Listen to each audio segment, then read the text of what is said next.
امام حسن کو پتہ ہی نہیں تھی کہ مسلم بن فطرت لوگ. امام علی مقام وہاں سے کوچ کر کے کربلا کے صحرا میں پہنچ گئے اور وہاں قیام کیا. عمر بن سعد، حضرت سعد بن وقاص کا بیٹا صحابی کا، جو یزید کا سپہ سالار اعلیٰ تھا فوج کا. چلیے، امام علی مقام وہاں سے کوچ کر کے کربلا کے صحرا میں پہنچ گئے اور وہاں قیام کیا. عمر بن سعد پیچھے کی طرف سے پہنچ گیا. کوفے کے لوگوں نے بے وفائی کی اور اس کے ساتھ مل کر دریائے فرات کا پانی رسول اللہ صلی اللہ علیہ وسلم کے اہل بیت پر بند کر دیا. کس نے؟ کوفے والوں نے عمر بن سعد کے ساتھ مل کر. کیونکہ آپ نے یہاں پر پڑھا کہ عمر بن سعد کو 3000 کا لشکر ملا تھا یا 4000 کا لشکر، تو پھر 26,000 کا لشکر کہاں سے آیا؟ 22,000 تھے کوفی، اس میں سنی بھی تھے اور شیعہ بھی تھے. سنی تو خود سیناپتی تھا، سعد بن وقاص کا بیٹا، اور جو فوجی تھے وہ شیعہ علی تھے. کس کے بیٹے پہ پانی بند کیا؟ کس کے نواسے پہ؟ جس کا نانا ساقی کوثر ہے، اس پہ پانی بند کر دیا. کیا بند کر دیا؟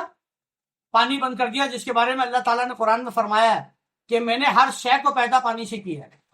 ایک قطرہ بھی کسی نے نہ پلایا پانی، شاہ پر تھا ظلم کا سر سے بھی اونچا پانی. یہ بولے اصغر زبان بے زبانی، کوئی تم میں ہے مسلمان جو پلائے مجھ کو پانی. اب کیا ہوا صاحب؟ یہ بھی پہنچ گیا پیچھے سے. کوفے کے لوگوں نے بے وفائی کی اور اہل بیت پہ پانی بند کر دیا. گفت و شنید میں 1 ہفتہ گزر گیا، بات چیت ہوتی رہی، 1 ہفتہ گزر گیا. جمعہ کے دن 10 محرم 61 ہجری کو جنگ چھڑ گئی.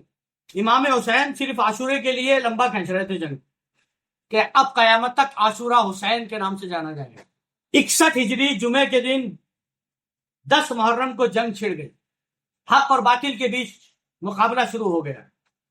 رسول اللہ کے چاہنے والے، رسول اللہ سے محبت کرنے والے، الصلاۃ والسلام علیک یا رسول اللہ کہنے والے 26,000 یزیدیوں سے علی ولی اللہ والوں کی جنگ شروع ہو. رسول اللہ کی دوستی کا دم بھرنے والوں، رسول اللہ سے محبت اور عشق کا اظہار کرنے والوں، وہ 26,000 یزیدی بھی رسول اللہ کے عاشق تھے. حضرت امام صاحب اپنے تمام بھائیوں اور بیٹوں کے ساتھ پیاسے جنگ میں مشغول ہو گئے. بھوکے پیاسے جنگ لڑنے لگے. آخر اسی روز 5 بھائیوں، 3 بیٹوں اور 80 جانثاروں سمیت شہید ہو گئے. یعنی جنگ کربلا میں امام حسین شہید ہو گئے. آپ کا سر مبارک کاٹ کر یزید لعین کے پاس لے گئے. آپ کا سر مبارک کاٹ کے یزید کے پاس لے گئے. آپ کی عمر 58 سال اور دوسری روایت کے مطابق 57 سال 3 ماہ اور 2 دن تھی. آپ کے 4 بیٹے اور 2 بیٹیاں تھیں.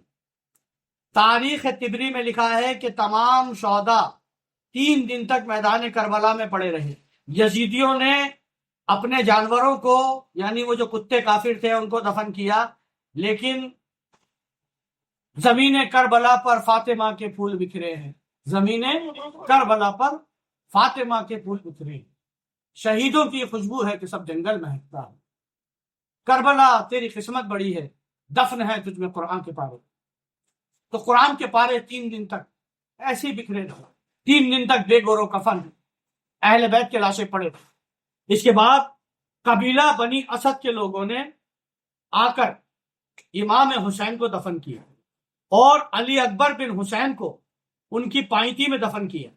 باقی شہداء کو بھی انہوں نے ایک جگہ اکٹھا کر کے دفن کیا.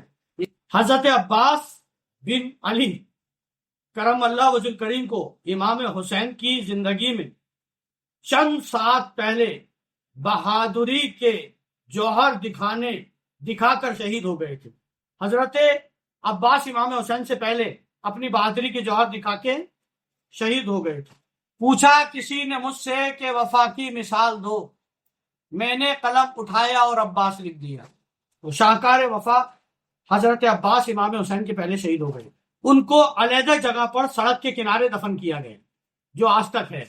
اور حضرت عباس جو تھے وہ امام حسین کے محبوب ترین بھائی تھے، یعنی امام حسین کے بہت پیارے بھائی تھے، اور امام حسین کی فوج کے علم بردار تھے، فلیگ ہولڈر تھے. جب عباس شہید ہوئے تو امام حسین نے فرمایا اب میری کمر ٹوٹ گئی ہے۔ جب عباس شہید ہوئے تو امام حسین نے فرمایا اب میری کمر ٹوٹ گئی ہے اور مجھے زندگی سے کوئی دلچسپی نہیں رہی۔ جب حضرت عباس شہید ہو گئے تو امام حسین نے فرمایا کہ آج میری کمر ٹوٹ گئی اور اب مجھے زندگی میں کوئی دلچسپی نہیں، نو انٹرسٹ۔ الغرض تمام اہل بیت یک بارگی چل بسے سوائے زین العابدین بن حسین کی۔ سارے اہل بیت شہید ہو گئے، صرف امام زین العابدین بچے جو خیمے میں بیمار پڑے ہوئے تھے، مریض تھے۔ امام حسین نے خلافت اور امامت کی امانت ان کے سپرد کی۔ امام حسین نے خلافت اور امامت ان کے سپرد کی۔ جو امام برحق اور برحق خلیفہ ہوتا ہے وہ قیامت تک اپنی قوم میں ہوتا ہے اور قوم اس کو امام اور خلیفہ ہی مانتی ہے، اور وہ ہر زمانے میں ہوتا ہے، چاہے وہ بادشاہ بنے نہ بنے، اس سے کوئی مطلب نہیں ہے۔ وہ خلیفہ برحق اور امام برحق ہوتا ہے۔ جیسے امام حسن نے امام حسین کو خلافت دی مگر خلیفہ تو یزید بنا تھا ظاہراً، اسی طرح امام حسین نے امام زین العابدین کو خلافت اور امامت دی، حالانکہ بنے گا یزید کے بعد مروان، مگر جو حق والے ہیں، جو عشق والے ہیں، جو اللہ والے ہیں، جو طالب مولا والے ہیں، جو نبی والے ہیں، جو علی والے ہیں، ان کے امام اہل بیت قیامت تک رہیں گے اور ان کے خلیفہ وہی رہیں گے، اور انہی کے بارے میں قرآن میں آیا ہے اطیعوا اللہ اطیعوا الرسول واولی الامر منکم۔ جو یہ اہل بیت ہے اس زمانے کا، یہی تمہارا امام اور یہی تمہارا حاکم ہے، اللہ رسول کی طرح اس کو مانو۔ میں بتا رہا ہوں تمہیں قرآن کا صحیح مانے، اسے اللہ رسول کی طرح ماننا ہوگا۔ یہ خود خدا کہہ رہا ہے میری طرح میرے رسول کی طرح مانو اسے۔ مجھے افسوس ہوتا ہے وہ لوگ جو بے ادبی کر رہے ہیں ان کے اوپر مجھے افسوس ہوتا ہے، یا تو وہ پاگل ہیں انہیں اپنا علاج کرانا چاہیے ڈاکٹر سے، یا پھر انہیں توبہ کرنی چاہیے۔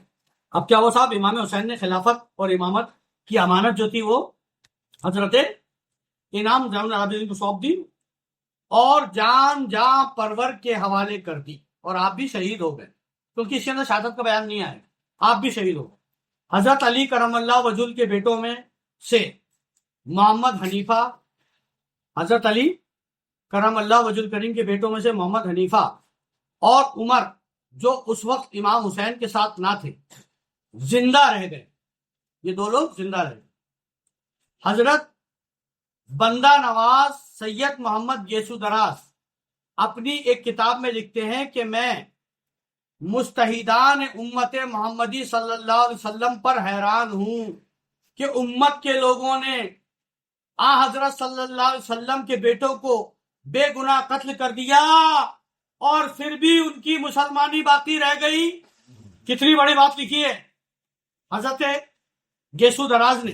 ہاں یہی تو علامہ اقبال نے کہا کہ دشت کربل میں کھڑا سوچ رہا تھا اسلام، فائدہ کیا ہوا کافر کو مسلمان کر کے۔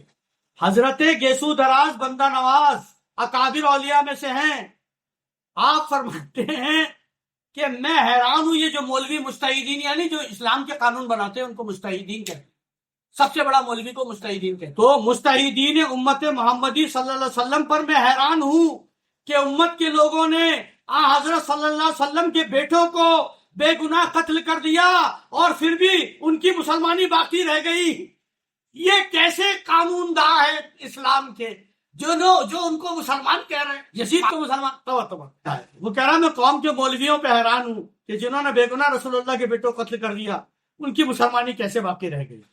ہمارے اب آگے فرماتے ہیں حضرت بابا گیسو دراز، ہمارے خواجگان چشت کے ملفوظ میں اکثر جگہ حضرت خواجہ فرید الدین گنج شکر اور دیگر خواجگان نے یہی فرمایا ہے کہ اے کافروں، تم نے رسول خدا صلی اللہ علیہ وسلم کے فرزندان کو کیوں بے گناہ قتل کر دیا۔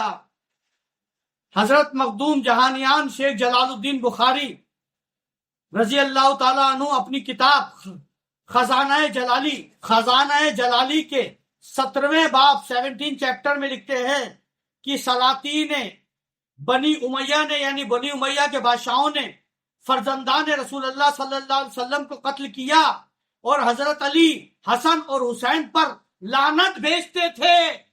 صرف علی پہ لعنت نہیں بھیجتے تھے، سنو، خزانہ جلالی میں حضرت مخدوم جہانیان لکھتے ہیں 17ویں چیپٹر میں 17 چیپٹر میں لکھتے ہیں، کیا لکھتے ہیں؟ خزانہ جلالی میں مخدوم جہانیان ولی ہیں، بہت بڑے ولی، انہوں نے لکھتے ہیں کہ سلاطین امیہ نے، امیہ کے بادشاہوں نے فرزندان رسول اللہ کے بیٹوں کو قتل کیا، اور حضرت علی، حضرت حسن اور حضرت حسین پر لعنت بیچتے تھے، گالیاں دیتے تھے، اور رسول اللہ صلی اللہ علیہ وسلم کے اہل بیت پر قسم قسم کے مظالم ڈھاتے تھے، ظلم کرتے تھے۔